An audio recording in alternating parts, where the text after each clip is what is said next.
बारह भावनाओं में से 11वीं भावना बोधि दुर्लभ भावना में ये प्रश्न था कि बोधि दुर्लभ भावना में कहीं कहीं संयोगों को सुलभ भी तो बताया गया है, क्योंकि वह अनंत बार प्राप्त हो चुके हैं, और कहीं कहीं उन्हें महादुर्लभ भी बताया गया है। जैसे कि सर्वार्थ सिद्धि के उदाहरण में स्पष्ट है, जिसने बताया गया है कि त्रसपर्याय, पचेंद्रीपना, मानव जीवन, आर्य देश, वीतराग धर्म की प्राप्ति उत्तरोत्तर महादुर्लभ है। तो वास्तविक स्थिति क्या है? संयोग सुलभ है या दुर्लभ है? तो इसका उत्तर था कि हे आत्मन, जिस प्रकार विभिन्न अपेक्षाओं से बोधि लाभ सुलभ भी है और दुर्लभ भी है, उसी प्रकार संयोग भी किसी अपेक्षा से सुलभ है और किसी अपेक्षा से दुर्लभ है। अनंत बार प्राप्त हो चुके हैं, इसलिए सुलभ भी हैं। सुलभ कहना अनुचित नहीं है, पर अपनी इच्छा अनुसार मिलना संभव ना होने से महादुर्लभ भी है। और दुर्लभ कहना भी असंगत नहीं है। देखिए, सारी इस भावना के अंदर कि हमने जो पीछे से जो जन्म जन्मों से गाते हुए मनुष्य भव पाया, तो पहले तो मनुष्य भव की दुर्लभता की बात करी कि ये मिलना ही बहुत मुश्किल है। और फिर उसके बाद में लक्ष्य दिखाया रतन त्रय की साधना का। और उसको उसको दिखाते हुए उसकी प्रेरणा दी कि अगर उस पर दृष्टि उसके ऊपर होकर उसके ऊपर चल पड़े आदमी तो सुलभ है, अगर उस तरह का भाव नहीं बने तो वह दुर्लभ है। ये प्रेरणा। तो ये उसको देकर और फिर उसको बताया, फिर उसको छुड़ाया इससे संयोगों से, कि संयोग, ये जो संयोग मिले हैं, ये संयोग जो हैं, ये कई बार मिल चुके हैं। ये संयोग जो है कई बार मिल चुके हैं। तो इसके लिए इतना क्या पता, जो कई बार मिल चुका है उसके लिए नहीं, जो नवीन मार्ग दिखाया जा रहा है उस पे चल, उस पे चल, मार्ग के ऊपर। तो उससे वहां से उसको निकालना, जो संसार के संयोगों में फंसा हुआ है जी। तो ये क्या है कि कहीं तो उसको सुलभ किया जा रहा है, कहीं दुर्लभ किया जाता है। जब उस पे चल पड़ता है तो सुलभ है, नहीं चला तो दुर्लभ है। तो यहाँ जो इस बात हो रही है कि इसको इसको कहीं सुलभ कहा है, कहीं दुर्लभ कहा है, तो आदि है कि उसकी पूरी यात्रा में मनुष्य भव बनना ही महादुर्लभ था। जिस तरह वो जितनी घाटियां पार करके यहाँ पहुंचा है, जिस तरह पहुंच पाया है, और इसके आगे जो है ना, अगर उसको ये रतन तरह की ये साधना समझ आ रही है, सम्यक ज्ञान, सम्यक दर्शन और चरित्र की, तो तब तब वो सुलभ है, तब वो सुलभ हो जाएगा। और अगर उसने सम्यक दर्शन नहीं पाया तो दुर्लभ है। पा लिया तो सुलभ हो गया। मतलब एक माइलस्टोन क्या हुआ कि उसको हमने पा लिया, तो रास्ता मार्ग भी दिखाई देगा, और जो कुछ करोगे वो अकाउंट में उसी में जाएगा, तो मार्ग तो सुलभ हो जाएगा। और अगर वो नहीं पाया तो क्या है कि जो मर्जी करते रहो, क्रेडिट में जाएगा ही नहीं, मुक्ति के क्रेडिट में जाएगा ही नहीं। बस इसमें क्या है कि वो फिर संसार में घूमता रहेगा। तो उसके लिए जो घूम रहा है उसके लिए क्या होगा, दुर्लभ हो जाएगा। तो चित्त में जमी संयोगों की अनंत महिमा कम करने के लिए उन्हें अनंत बार भोग लिए कहकर सुलभ कहा जाता है। कि अगर ये चीज बाद में समझ आ रही कि जिन चीजों में हम अटके हुए हैं ये तो बहुत बार मिली है, अनंत बार हमने ये भोग लिए हैं, उनसे विरक्ति उत्पन्न की जाती है। और आत्मा आराधना, मतलब आत्मा आराधना की प्रेरणा देने के लिए आत्मा आराधना के अनुकूल संयोगों की दुर्लभता का ज्ञान भी कराया जाता है, कि ये जो अनुकूल संयोग मिलते हैं ये दुर्लभ हैं। जो संयोगों में हम फंसे हुए हैं जो है, वो संयोगों को तो हमने कई बार भोग लिया है। पर जो ये हमें साधना के लिए संयोग मिल रहे हैं, जैसा ये दुर्लभ है। मतलब है कि सद्गुरु का मिल जाना, सम्यक ज्ञान का हो जाना, ये सारे बहुत दुर्लभ हैं उस हिसाब से। तो इसका ज्ञान कराया जाता है। इस प्रकार हम देखते हैं कि बोधि दुर्लभ भावना में संयोगों की सुलभता व दुर्लभता एवं बोधि लाभ की सुलभता व दुर्लभता, चारों का ही चिंतन किया जाता है। मतलब उसमें उसमें संयोगों की सुलभता भी बताई है जिसमें अटके हुए हैं। और ये मतलब ये सारा जो है ना, जो मतलब एक बार दृष्टि ठीक हो गई तो सुलभ नजर आएगा, नहीं तो दुर्लभ है।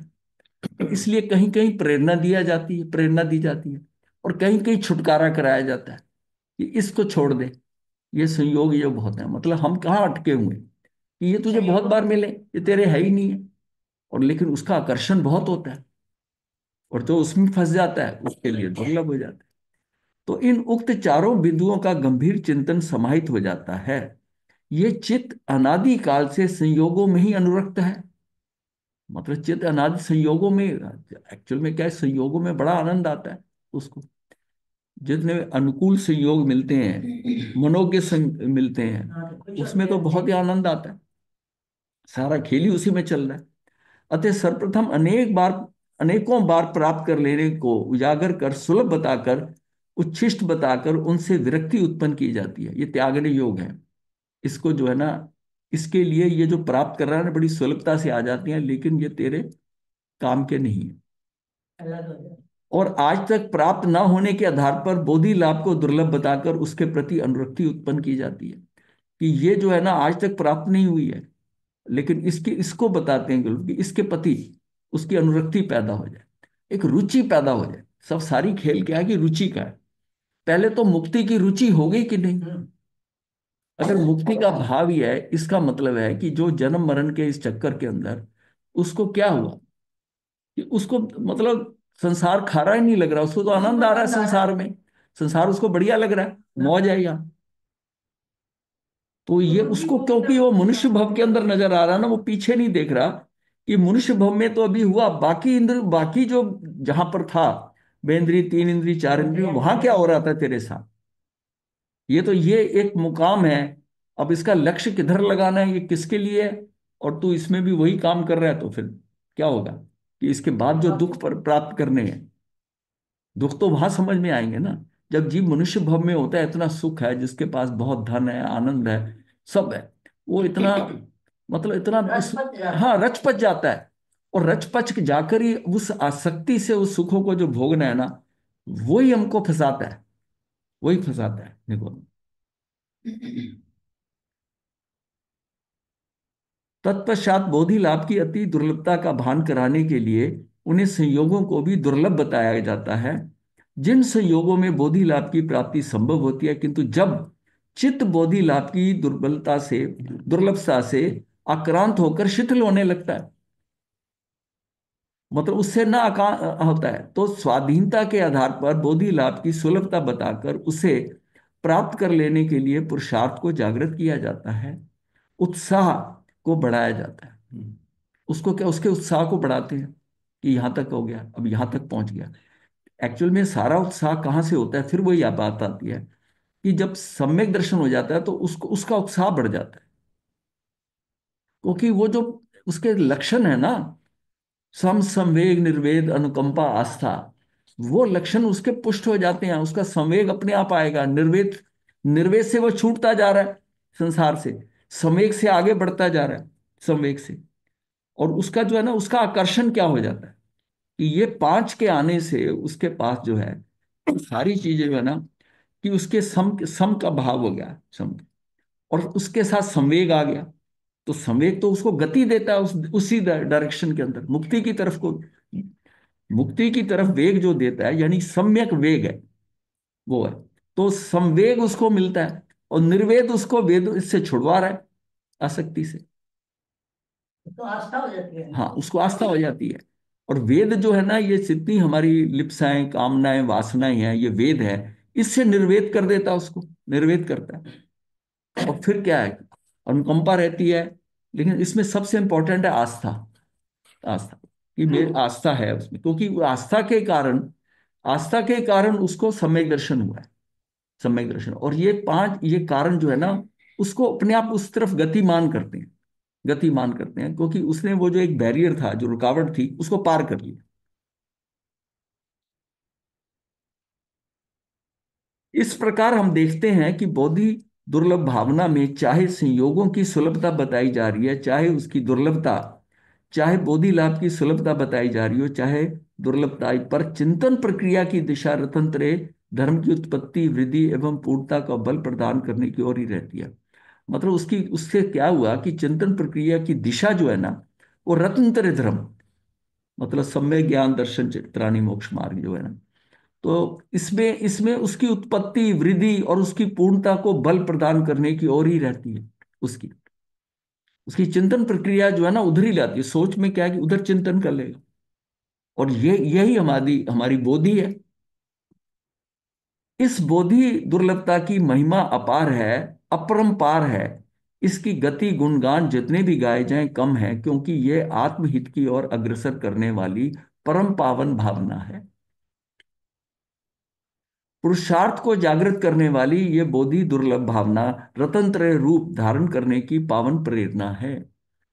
उपलब्ध धर्म परिणति को नित्य वृद्धिगत करने वाली, पूर्णता की और ले जाने वाली समर्थ साधना है। शुभाशुभ भाव विध्वंसनी आनंद जननी ये भावना ध्रुव धाम निज परमात्मा की परम आराधना है।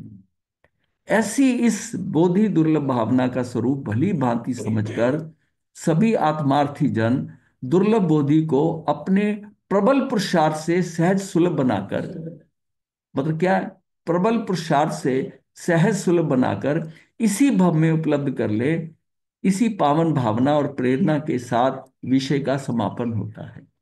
यहाँ पर ये क्या है, तो ये जो बोधि दुर्लभ भावना है, इसका क्या मतलब है? The rarity of acquiring enlightenment. मतलब है कि ये कितनी है, दुर्लभ है, यानी rarity. The rarity of pure knowledge, how often do we gain access to the effective method that will liberate us from our all karmic mechanism. तो सब कर्मों से हमें बचाएगी, ये जो है, ये 11वीं जो थी बोधि दुर्लभ भावना थी। इसके बाद में अब नेक्स्ट आता है जो लास्ट है, धर्म भावना। तो 12वीं ये धर्म भावना में आए कि जांचे सुर तरु दे सुख चिंतन चिंता रैन, बिन जांचे बिन चिंतिए धर्म सकल सुख देन। तो संसार में धर्म ही सुख प्राप्ति का उपाय है। धर्म मेरा अपना स्वभाव है, इसलिए वह मेरे भीतर है। उसे मेरे ही कुसंस्कारों ने और वासनाओं ने वर्तमान में विकारी कर रखा है। इन विकारों के विलीन होते ही वह मतलब स्वभाव स्वतः प्रकट हो। तो उसके ऊपर जो भी ये विकारों का जो विकारों के कारण जो मलिनता आई हुई है, वो अगर विकार मलिन हो गए तो ये स्वभाव स्वतः प्रकट हो। या ये समझ ले कि जो हमने हमारी चेतना के अंदर जितना भी मालिन्य, किन का, हमने किन किन चीजों को जाना था, संज्ञाओं का, फिर उसके बाद कषायों का, और फिर हमारी ओग संज्ञा और लोक संज्ञा था। तो ये सारा क्या है, ये उसमें मलिनता लाता है। ये मलिनता जो है ना, वो हमारी उसमें चैतन्य के अंदर जो है ना, उसकी पारदर्शिता को खराब कर देता है। मतलब जो चीज इसमें झलक सकती है, पूरा लोक झलक सकता है, वो क्यों नहीं झलक रहा, अब क्यों नहीं झलक रहा? इसका मतलब उसमें स्वच्छता नहीं है, स्वच्छता नहीं है। हालांकि हमारे पास स्वच्छता नाम की एक शक्ति है, लेकिन ये सारी गड़बड़ किसने करी हुई है? ये सारी मलिनताएं आई हुई हैं। जब तक वो, जब पानी साफ ही नहीं हो, निर्मल नहीं हो, गंदला होगा। जबकि पानी के अंदर स्वच्छता, साफ जो है ना, वो है, लेकिन उसमें से ये जो है, ये सारा कचरा निकालना पड़ेगा। और ये जहां जहां हम घूमे हैं, जहां जहां हम गए हैं, वहां वहां से जो हमने कचरा इकट्ठा किया हुआ है, वो उसमें आया हुआ है। इसलिए हमारी दृष्टि उतनी स्पष्ट नहीं हो पा रही, हमें दिखाई नहीं दे रहा उसमें। नहीं तो सारा लोक इसी आत्मा में, इस चैतन्य में झलकेगा, सारा लोक झलकना है। लेकिन अब क्यों नहीं झलक रहा? इसका मतलब है कि सारा चैतन्य जो है ना, वो पूरी तरह क्या है, कि पूरी तरह मलिन हुई हुई है। हाँ, मलिनता है उसमें। वो जितनी स्वच्छता होती जाएगी, बिल्कुल ऑटोमेटिक सिस्टम है, जितनी इतनी क्लैरिटी होती जाएगी, उतना उतना आपको स्पष्ट दिखाई देने लग जाएगा, चीजें समझ में आने लग जाएगी जी। और आगे जितना ही हम बढ़ते हैं, कि किसी चीज के प्रयास में, किसी प्रयोग में कर लो, किसी वेंचर में ले लो, कोई बिजनेस ही करता है, अगर जब उसको प्रॉफिट जब तक नहीं नजर आता ना उसमें, तो उसको पकड़ता नहीं है, या उस पर डावाडोल रहता है कि इसको बदल दें, कोई और आइटम करें, इसमें सक्सेस नहीं हो रही। लेकिन ये क्या होता है, कई बार बहुत जल्दी सिग्नल दिखाई दे जाते हैं। ये भी पुण्य होता है कि एक कोई साधना आपने पकड़ी और उसमें आपको सिग्नल ऐसा मिला कि ये तो कमाल होगी। और जहां व्यक्ति को ऐसी रुचि आ जाए, वो फिर जुट जाता है, उसमें पूर्णता जोर लगा देता है। अब वो जिसको नहीं प्राप्त होती, हो सकता है उसकी दौड़ लंबी हो, लेकिन वो हताश हो जाता है। हताश हो जाता है तो बीच में छोड़ देता है। ये नहीं है कि लोग समझे नहीं है, अधिकतर लोगों ने इसको पकड़कर छोड़ दिया साधना। मतलब वो रास्ता समझ आ रहा है उनको, समझ आ रहा है, लेकिन उनको उसमें आकर्षण, रुचि नहीं आई। कितनी देर करते। ऐसा हमने ध्यान साधना में भी देखा है, जिन लोगों का ध्यान नहीं लगता, कारण तो कुछ और है, लेकिन वो एक बार बैठे, दो बार बैठे, उसके बाद वो कहते हैं नहीं, हमें हमारा नहीं लगता, बस छोड़ दिया। अब वहां वहां जिसके जिसको पहली बार में ही कुछ हो जाए, उसको तो लगेगा ये तो बहुत इफेक्टिव है। तो सारा क्या है कि ये जो फल मिलता है ना, फल से रुचि बढ़ती है, फल से रुचि बढ़ती है। जब मतलब हम जो संस्कार भी जो है ना, जब तक आपको अपने में आनंद नहीं आता ना, तो बाहर के जो सुख हम समझते हैं उससे छूट नहीं सकते। जब आपको अपने अंदर आनंद आने लग जाता है, तो बाहर के वो अपने आप ही छूट जाएंगे। तो आपको लगता है कि ये सामान तो मेरे पास है। जो चीज आपके पास है, तो दूसरी की तरफ देखने की क्या जरूरत है कि ये मुझे सुख देगा, क्या सुख तो मेरा अपना है। तो ये वह सहज स्वभाव या सहज धर्म मुझे सुख देने वाला है, सुख का भंडार है और सुख रूपी है। तो मतलब उसमें सहजता आ जाएगी कि भाई जो स्टूडेंट पढ़ रहा है, उस स्टूडेंट के मार्क्स आ रहे हैं, क्लास में आगे बढ़ रहा है, उसकी और उन्नति, उसको घर से भी सपोर्ट मिलती है, स्कूल में टीचर भी सपोर्ट देते हैं, वो आगे बढ़ना शुरू हो जाता है। वो हाँ, हाँ, वो उसका आकर्षण होता है कि भाई मैंने ये पढ़ा था, इसका इतने नंबर आए, इतने नंबर आए। ये जो सिस्टम होता है कि टीचर जो देती है A+, या हमारे टाइम पर होता था गुड, वेरी गुड, बेस्ट, ये देते थे। वो क्या था? इनकरेजमेंट। स्टूडेंट को इनकरेजमेंट दी जाती है कि बहुत अच्छा करा। तो तब वो ना उसके चक्कर में आ जाता है कि भाई इसमें मुझे तो A+ ही लेना है। और जिस जिस बार उसको ए आता है, खाली A+ नहीं आता, तो वो मायूस हो जाता है कि उसका आकर्षण, उसको उसने ना कुछ कुछ लेवल अचीव कर लिया। उसको लेवल अचीव कर लिया ना, अब उस लेवल को मेंटेन करना चाहता है कि मैं इसमें चलूं।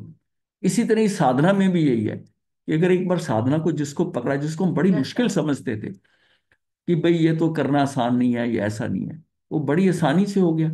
कैसे हो गया? स्टेप बाय स्टेप आगे बढ़ते रहे, वो अगला स्टेप नजर आता गया, अगला नजर आता गया, वो करते करते जीव यहाँ पहुंच जाता है। और जहां खड़ा हो जाता है कि अब हो गया इतना, मान लिया साधु बन गया, अब वो रुक गया कि भाई मैंने, उसका लक्ष्य क्या था साधु बनने का, वो बन गया बस। उसके आगे का लक्ष्य धीमा पड़ गया, बिल्कुल ढीला पड़ गया, ओझल हो गया दिमाग से कि भाई तूने संयम किसके लिए लिया था। वो उसको नीच नजर आ रहा। उसको ना ध्यान साधना में रुचि होगी, ना स्वाध्याय करना है, बस वो वेश परिवर्तन हो गया, वो आनंद है। ऐसा बहुत नजर आते हैं जिनको वो रुचि नहीं है आगे बढ़ने की, यहां तक बन गए बहुत है। वैसे तो जीवों की मनोकामना पूरी करने वाले बहुतेरे पदार्थ लोक में हैं, परंतु उनसे याचना करने पर ही कुछ मिलता है। मतलब किसी चीज को, किसी चीज के लिए पहले आपको इंटेंट तो देनी पड़ेगी ना, मैंने ये पाना है, मैंने इस तरफ चलना है, इस चीज को प्राप्त करना है। अगर सामने टेबल पे पड़े हुए आम दिखाई दे रहे हैं, तो फिर तो आपको अंदर आता है कि खाना है, तो वहां चल के जाना पड़ेगा। हाँ, उसको संवारने के लिए आपको चक्को भी चाहिए, प्लेट भी चाहिए, उसको सारा करके वो सारा कार्य करना पड़ेगा ना, कार्य करना पड़ेगा, क्योंकि रुचि है खाने में, रुचि है। और जिसका पेट भरा हुआ है वो सामने देख रहा है, उसका भाव ही नहीं हो रहा खाने का, क्यों? कि रुचि नहीं है। तो मैंने सुना है कि पहले कल्प वृक्ष हुआ करते थे, और मन में कल्पना करते ही उनसे मन चाहे पदार्थ मिल जाते थे। किसी किसी के पास चिंतामणि रत्न हुआ करता था, जिसके समक्ष चिंतन करने मात्र से अभीष्ट पदार्थ प्राप्त हो जाता था। हो सकता है कि ऐसा होता रहा हो, परंतु मनुष्य को अपनी आकांक्षा की पूर्ति के लिए उनके सामने याचक तो बनना ही पड़ता था। मांगे बिना संसार में कभी किसी को किसी से कुछ नहीं मिलता। किसी को किसी से कुछ नहीं मिलता। लोक में प्रसिद्ध है कि माँ अपने शिशु को भी जब तक वह रोकर अपनी याचना व्यक्त न करे दूध नहीं पिलाती। मैं भी अनादि काल से अपनी आकांक्षाओं की पूर्ति के लिए ना जाने कहाँ कहाँ हाथ फैलाता रहा। मनुष्य की बात हो रही, मैं मतलब मनुष्य किस किस से याचना करता रहा, परंतु मुझे तृप्ति तो कहीं नहीं मिली। मेरी एक पीड़ा और रही, याचना करने पर जब जो भी प्राप्त हुआ वह शनि की रहा। वह बहुत कुछ करा, उसमें शनि की हुआ। शनि की राह इन पदार्थों के संपर्क से मेरी प्यास क्षण भर की घटी अवश्य, किंतु कभी समाप्ति नहीं हुई। दूसरे क्षण पुनः पुनः संतप्त करती रही। इस अमिट पिपासा के कारण मैं हर जन्म में प्यासा ही बना रहा। मनुष्य भव कोई पहली बार थोड़ी पाया है, बहुत बार पाया। आज संसार के यथार्थ स्वरूप की अवधारणा होने पर मुझे यह निश्चय हुआ है कि संसार में जीवों को तृप्ति कहीं नहीं है।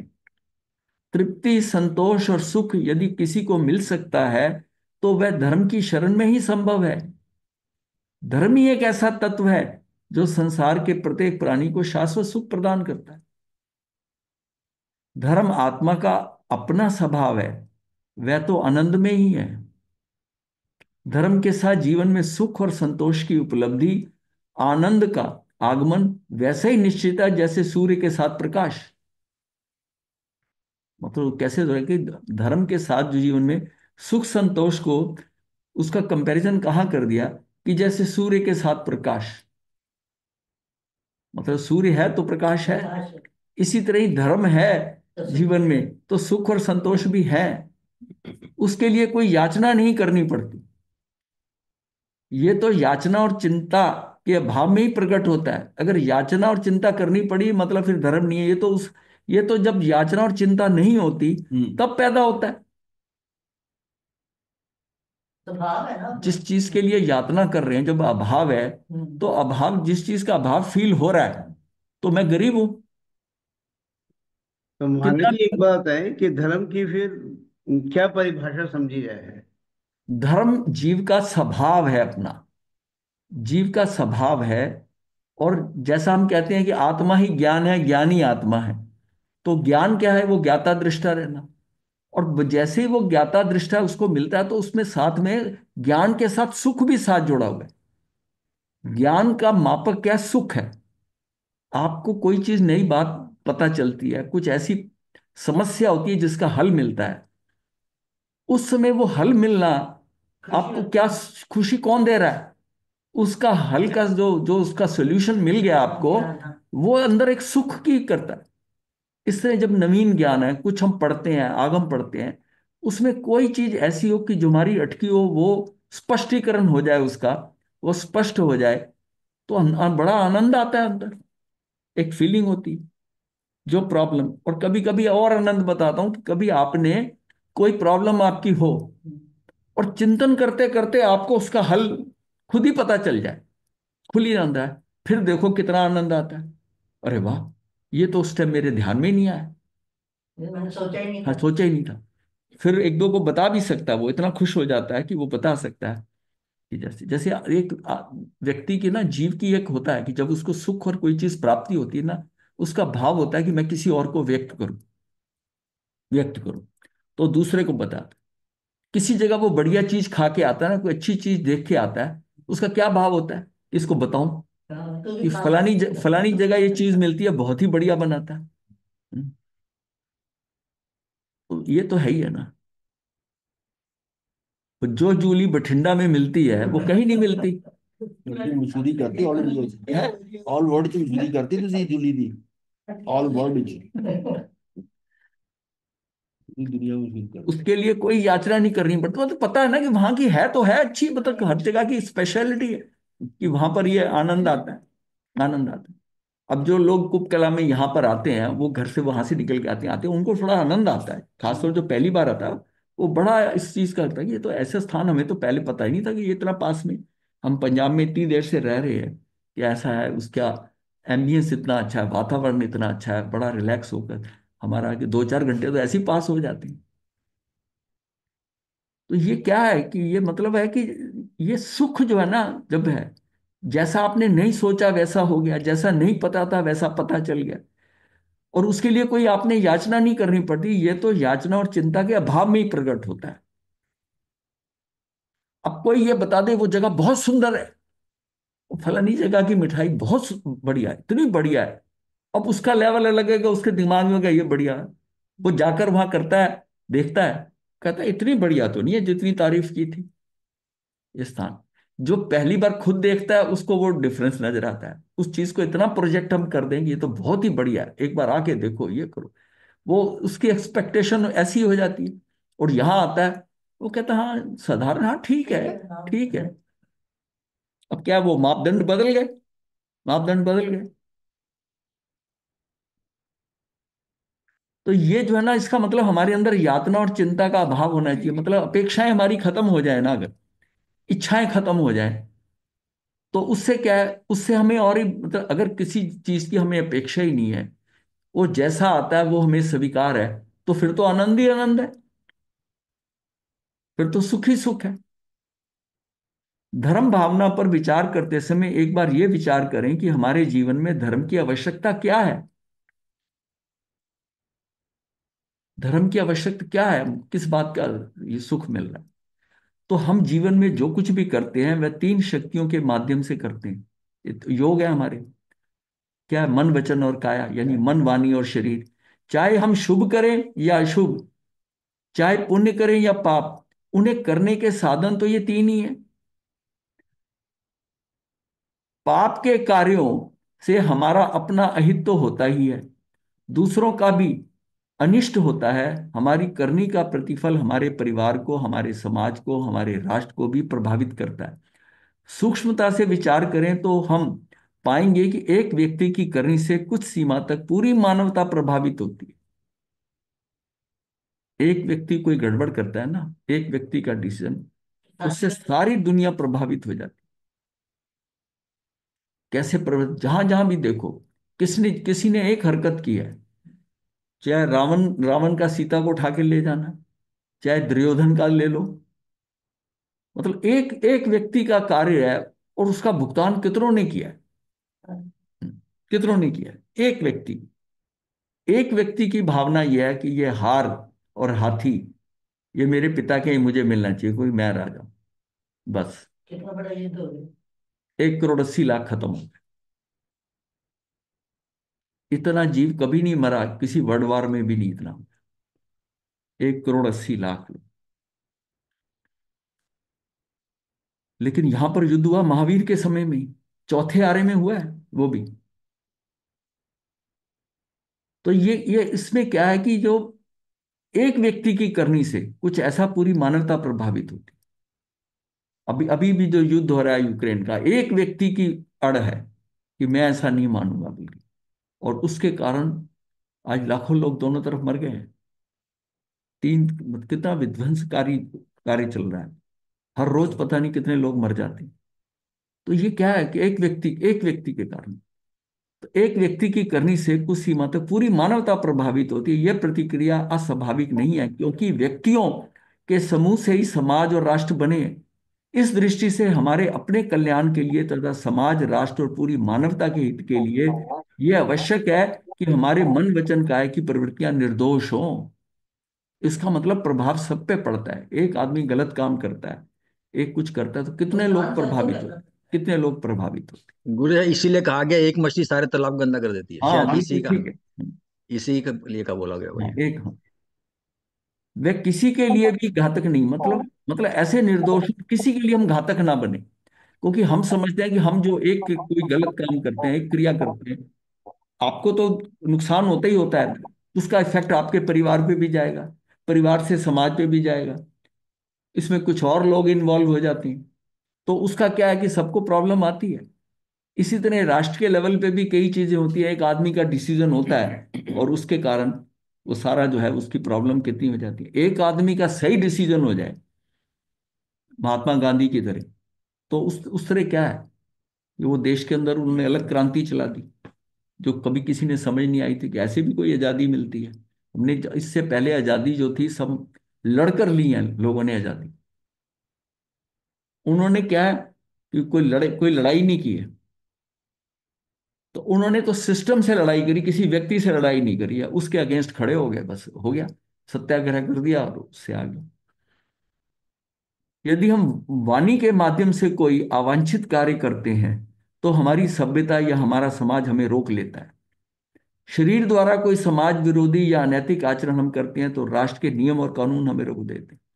मतलब अगर हमारी वाणी के माध्यम से हम कुछ गलत करते हैं कार्य, तो हमारी सभ्यता, या तो हमारी सभ्यता, हमारे संस्कार हमको रोकेंगे, हम दूसरे से क्षमा मांग लेंगे, या समाज हमें रोक देता है कि तुम ऐसा नहीं कर सकते। शरीर से कुछ करते हैं समाज विरोधी, तो अनैतिक आचरण के लिए वो कानून रोक लेता है। तुमने इसको कैसे मारा, एक थप्पड़ कैसे लगा दिया, ये क्या राष्ट्र, ये नियम और कानून हमें रोक देते हैं। परंतु हमारा मन, मन जो निरंतर अनगिनत अपराध करता रहता है, उसे रोकने वाला कोई नहीं है। तीन में से सबसे गड़बड़ कहाँ हो रही है? वाणी वाली जो है ना, वो भी रुक सकती है, कोई रोक सकता है, काय से भी रोक सकता है, लेकिन मन से जो है, मन की जो दुष्प्रवृत्तियां हैं, वो क्या है? मन तो निरंतर अनगिनत अपराध करता है, और ये दुष्प्रवृत्तियां वर्तमान सभ्यता के अनुशासन से सर्वथा अछूती रह जाती हैं। इसका मतलब मन, मन का कंट्रोल करना बहुत मुश्किल है। मन का तो उसमें स्वच्छंदता बहुत है। परिवार और समाज, राष्ट्र की पुलिस और कानून, किसी में भी ऐसा सामर्थ्य नहीं जो हमारे मन पर नियंत्रण रख सके। धर्म में वह सामर्थ्य है। ये देखो, अब उसको रोकने के लिए कौन सी चीज है? धर्म है। धर्म मेरे मन को कंट्रोल कर सकता है। ये इसको बात को गहराई से समझो कि धर्म कैसे, कि मैं धर्म में लग गया तो मन मेरा मेरे कंट्रोल में आ जाएगा। और मन को कैसे कंट्रोल करोगे? इच्छाएं, कामनाएं, किसी के कहने से मन रुकता कुछ नहीं, कोई नियम है उसके लिए? कोई नहीं है। धर्म में वह सामर्थ्य है कि मन पर लगाम लगाना, उससे संयत करना, अनुशासन में लाना, ये धर्म का ही काम है। आज जो प्रेजेंट जनरेशन धर्म से दूर हो गई है, वो स्वच्छंद क्यों हो गई है? वही है ना, कि उसको उसको किसी बात का डर नहीं है। किसी समय पर माता पिता का, समाज कितना डर होता था। अब आजकल वो डर नहीं है, छोटे छोटे बच्चे में कोई डर नहीं था। तो ये धर्म का ही काम है। बस यहीं से हमारे जीवन में धर्म की उपयोगिता प्रारंभ होती है, कि घर के कच्चे आंगन में भी जो कुछ उगे हुए अंकुर की बहुत आसानी से उखाड़ कर नष्ट किया जा सकता है। छोटे छोटे कोई पौधे हो जाते हैं, परंतु कालांतर में वही अंकुर जब गहरी जड़ों से मजबूत तने वाला वृक्ष बन जाता है, तब साधारण शक्ति लगाकर उसे निर्मूल करना आसान नहीं होता। धर्म से क्या है कि वो जो छोटी छोटी गलतियां कुछ होती ना, धर्म उसको निर्मूल कर देता, उठा देता, वो जड़ उसे उखाड़ के फेंक देती। लेकिन वही अगर वृक्ष बन जाए बड़ा, तो फिर जो है ना, साधारण शक्ति लगाकर उसे निर्मूल करना आसान है। कई बार तो फिर वह वृक्ष घर की दीवार को ही ले बैठता है, इतना फैल जाता है कि घर की दीवार तोड़ देता है। घर की दीवार का मतलब यहाँ मनुष्य का जो है, उसकी मन की उछाल जो है इतनी ज्यादा हो जाए कि उसका ही नाश कर देगा। जैसे वृक्ष घर में इतना बड़ा हो जाए, उसकी जड़ें धीरे धीरे नीचे से बढ़ते बढ़ते वो जो बाउंड्री वाला दीवार है उसको तोड़ देती, उसको तोड़ देती। मन के विकार में कुछ ऐसे ही हैं, मन के विकार भी कुछ ऐसे ही हैं। वे अंकुर की तरह छोटे रूप में पैदा होते हैं। यदि उसी समय उन्हें उखाड़ फेंकने का उपाय नहीं किया गया तो वो बढ़ते जाते हैं। समय पाकर वही विकार जब वाणी और शरीर के स्तर पर प्रकट होते हैं, तब तक बहुत विलंब हो चुका होता है। वो विकार जो है ना, फिर वो वाणी, फिर तो परवाही मन ऐसा हो जाएगा कि वाणी से भी परवाह नहीं करेगा, किसी का शरीर से भी नहीं करेगा। दो चार गाली भी देगा, थप्पड़ भी लगाएगा, लोगों को मारे पीटेगा, लड़ेगा। और उन्हीं मानसिक दुष्प्रवृत्तियों से समाज और राष्ट्र का ऐसा हित होता है, जिसके कारण पूरी मानवता संकट में पड़ जाती है। आज हमारे आसपास चारों ओर दिखाई देने वाली हिंसा, अराजकता, आतंकवाद, आत्मघात, सब उन्हीं मानसिक विसंगतियों के दुष्परिणाम हैं। अब जिस चीज को एक व्यक्ति गलत समझता, दूसरा क्यों नहीं गलत समझता? क्योंकि उसके अंदर धर्म का प्रभाव कम है, उसके संस्कार। अब करते करते वो धर्म से इतना छूट गया, और उसके जो है ना, उसकी काया और वाणी और मन, इतनी उसमें श्रृंखला आ गई, श्रृंखलता आ गई, कि वो अब किसी की परवाह ही नहीं करता। तो पता नहीं चलता मैं कर क्या रहा हूं, उसको समझ ही नहीं आ रही, उसका कंट्रोल ही खत्म हो गया। अश्रु गैसों, लाठियों, गोलियों से भी उन दुष्प्रवृत्तियों का शमन करने की बात उतनी ही निरर्थक है। जब भीड़ ऐसी हो जाती, उतारू हो जाती है, उस पर गैस के गोले छोड़े जाते हैं, लाठियां, गोलियां तक चलाई जाती हैं, क्या वो रुक जाता है? कुछ नहीं। दुष्प्रवृत्तियों का शमन करने वो बात निरर्थक होती है। जितनी ऊपर से मरहम लगाकर देह के भीतर पनप रहे कैंसर को दूर करने की आशा करना है। मतलब अगर कैंसर हो गया अंदर, और बाहर जो है वो मल्हम लगाकर उसको उसको दूर कर देंगे, ये आशा करना कैसा है? एक बार वो अंदर, मन के अंदर वो हो गया। मतलब धर्म की कितनी बड़ी इंपॉर्टेंस है कि वो कैसे जाकर अंदर से आपके परिणाम, अंदर की विचारधारा, सारा वो सारा सिस्टम ठीक कर देता है धर्म में लगने। धर्म के प्रकाश में स्थिर चित्त होकर प्रतिदिन अपने आप को भीतर से देखने संभालने की बुद्धि जिन्हें मिली है, प्रतिदिन आत्मोलोकन की कला जिनके पास है, उनके मन में विकारों के अंकुर प्राय पनपने के पहले ही निर्मूल हो जाते हैं। ये निर्मूल है, निर्मूल हो जाते हैं। यही तो रहस्य है कि धर्म से जिसका परिचय हो गया उसके जीवन में पवित्रता आ जाती है। मतलब धर्म की क्या आवश्यकता है? यही है ना। पहले धर्म जो था, लोग जो था ना, क्योंकि परिवार में माता पिता करते हैं, वो भी करता देखा देखी। अब जो धर्म करते हैं उनको ये पता है कि इसका सबसे ज्यादा इफेक्ट क्या होगा तेरा। जो तुझे बाहर घर वाले बता सकते हैं वो सिर्फ क्या है, तेरी मन, तेरा वचन और काया का। मन का कैसा है? मन का तो तेरे अंदर कौन सी चीज है मन को कंट्रोल करने की?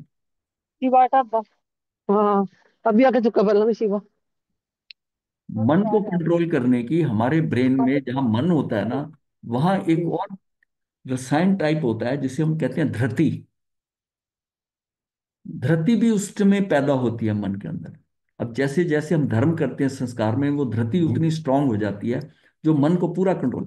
मन में विचार उठा, उसने उसी टाइम उसको रोक लिया, ऐसा नहीं कर सकता। पूरा कंट्रोल होता है उसका, धृति का। मन को और कोई कंट्रोल कर ही नहीं सकता किसी तरह से। मन का कंट्रोल भी उसके अपने द्वारा, अपने में ही होना है।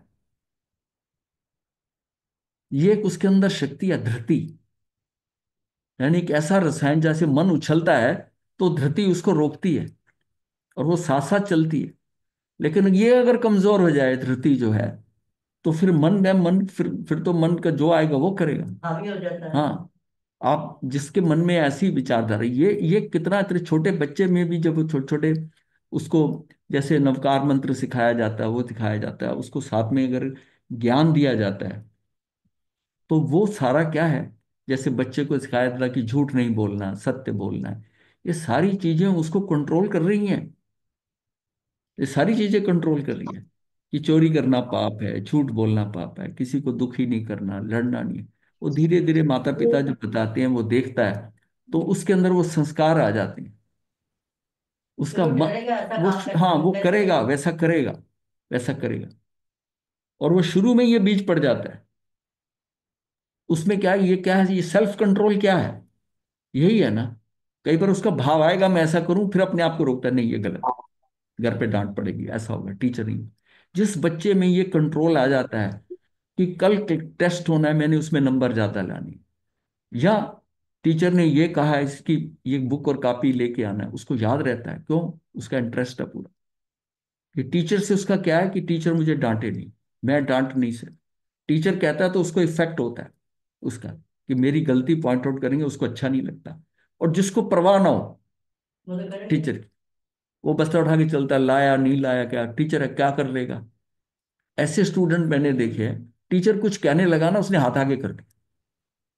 टीचर के पास छड़ी होती थी, जवाब ही नहीं दिया, तू मार ले जो मार ले, हाथ आगे। उसने एक मारी, उसने खुद हाथ रख कर दिया, उसने एक ही मारनी थी चाहे, उसने फिर आगे हाथ कर दिया, मारा मेरा ना दिख मारा। तू मार ले जितना मारना है। अब बताइए उसमें क्या हाँ, कैसे होगा, उसकी डेवलपमेंट हो गई वैसी। अब वो टीचर क्या करेगा? ये क्या, ये संस्कार माता पिता से शुरू थे। टीचर के पास तो वो जब आया है तो उसके संस्कार तो पड़े हुए हैं। भाई माइनर चेंज तो टीचर कर देता है, लेकिन कोई जो इतना ढीठ आ जाए कि तू मार ले जितना मारना है, बताओ उसको कैसे सुधारोगे? कई बच्चों के घर में भी पिटाई होती है, वो सुधरते हैं क्या? तभी कहा जाता है ना वो ढीठ और हो जाएंगे। ऐसे ही जिन लोगों का समाज के लिए करते हैं उनको जेल में डाल देते हैं, वो जेल में निकलते ही बाहर फिर करते हैं, फिर जेल में चले जाते हैं, वो ठीक ऐसे हो जाते हैं। जहां जहां कैदियों को भी धर्म का ज्ञान दिया गया, जैन संत गए या और साधु गए हैं, उन्होंने कहा उनमें परिवर्तन आया है, परिवर्तन आया है। तो इसका मतलब सारा कंट्रोल जो है वो मन का है, और उसमें धर्म जो है ना वो बहुत कार्यकारी। अब आज की जनरेशन बच्चे समझते हैं कि हमारे बच्चे को धर्म की क्लास में जाने की बजाय छुट्टियों में इसको तो स्विमिंग क्लास जानी चाहिए, इसको तो स्केटिंग है वो करना चाहिए इसको। हाँ, अरे ये भी जरूरी है इसकी जिंदगी में। जितना जितना हम धर्म से दूर हो रहे हैं उतना हमारा कंट्रोल कम हो रहा है। हाँ, धर्म से जितने दूर हो रहे हैं उतनी घरों के अंदर जो है ना वो संस्कार नहीं रहे, उतना उनके अंदर क्या हो रहा है, घर टूटते जा रहे हैं, रिश्ते टूटते जा रहे हैं। नहीं तो कहाँ ये डाइवोर्स ये सब रिश्ते क्या थे, नहीं थे, क्योंकि धर्म का प्रभाव था। अब वो धर्म में आने वाली जन तो धर्म पे के पास नहीं आ रही जो जनरेशन, वो उसके उसके अंदर के वो जो जैसा आदमी में आवेग आते हैं, आते हैं, किसी के हल्के आते थे, उन आवेगों को कैसे रोकना है, ये धर्म रोकता है। ये हमारी शक्ति ऐसी है। ये मौनी कर्म क्या है, ये सारा आवेग, ये जो कषाय क्या है, ये आवेग है, हमारे अंदर आवेग है। और जो नौ कषाय है ये उपावेग है। ये आवेग और मतलब ये इसको सादी भाषा में अगर देखा जाए मैकेनिज्म में, तो आवेग एंड उपवेग है। हाँ, पहले हल्का सा उपवेग आएगा और फिर वो आवेग में बदलेगा। और इन आवेग और उपवेग को कौन कंट्रोल करेगा, ये धर्म, धर्म कंट्रोल करेगा। शुरू से ही आदत होगी, बच्चों कहते हैं नहीं ऐसा नहीं करना ये पाप होता है, ऐसा नहीं करना ये गलत होता है, ऐसा नहीं करना। वो उसको इंस्ट्रक्शन आ रही है, वो समझ समझ रहा है ये गलत है, मतलब गलत को गलत समझ रहा है। जहां पर वो गलत को गलत नहीं समझ रहा वहां प्रॉब्लम हो जाएगी।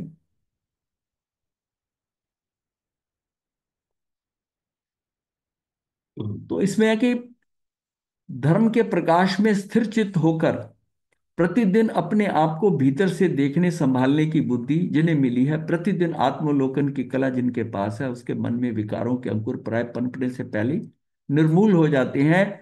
यही तो रहस्य है कि धर्म से जिसका परिचय हो गया उसके जीवन में पवित्रता आ जाती है।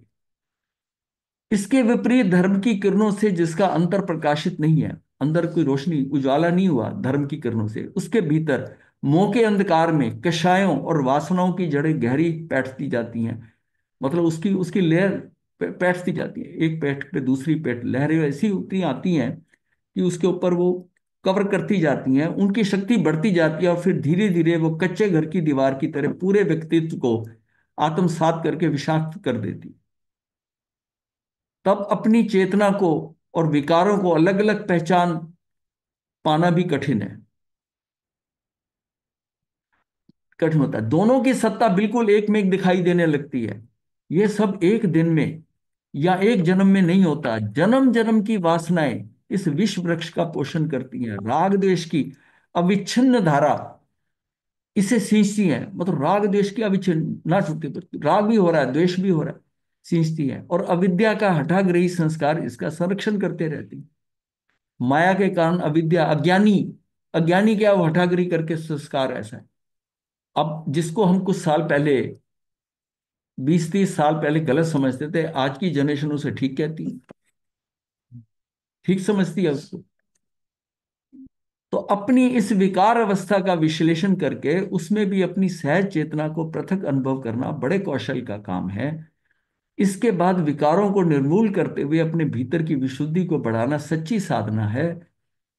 धर्म का सहारा लिए बिना ये कभी संभव ही नहीं है, क्योंकि आत्म संयम आत्म अनुशासन धर्म की ही विशेषता है।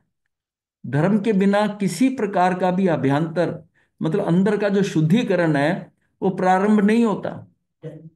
अंदर का जो खेल है ना, वो धर्म से ही होगा कंट्रोल, धर्म से होगा कंट्रोल। इसलिए इस अंतिम भावना में कहा गया है कि जो अविनाशी सुख इस जगत में किसी को कभी प्राप्त नहीं हुआ, वह धर्म के द्वारा संसार के हर प्राणी को सहज ही उपलब्ध हो सकता है।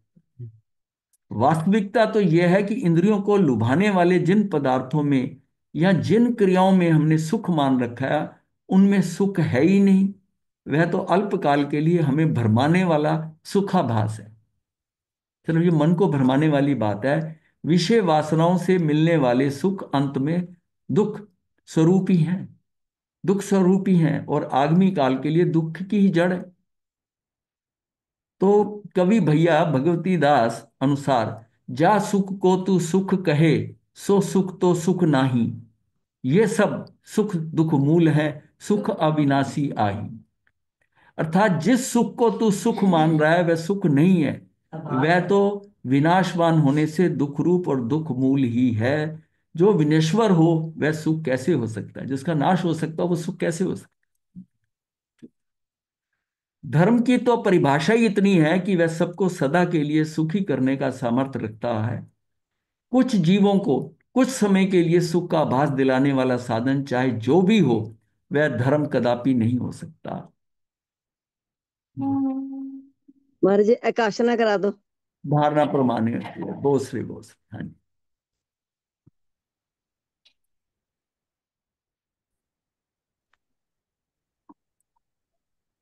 नमो वज्रदानं, नमो सिद्धानं, नमो आयर्यनं, नमो वज्रायनं, नमो लोय सब साहूनं, यतारी मंगलम अरिहंता मंगलम सिद्धा मंगलम, साहू मंगलम केवली पनतो धम्मो मंगलम, यतारी लोगुत्तमा, अरिहंता लोगुत्तमा, सिद्धा लोगुत्तमा, साहू लोगुत्तमा, केवली पनतो धम्मो लोगुत्तमा, यतारी शरणं पवज्यामि, अरिहन्ते शरणं पवज्यामि, सिद्धे शरणं पवज्यामि, साहो शरणं पवज्यामि, केवलीपनतं धम्मं शरणं पवज्यामि।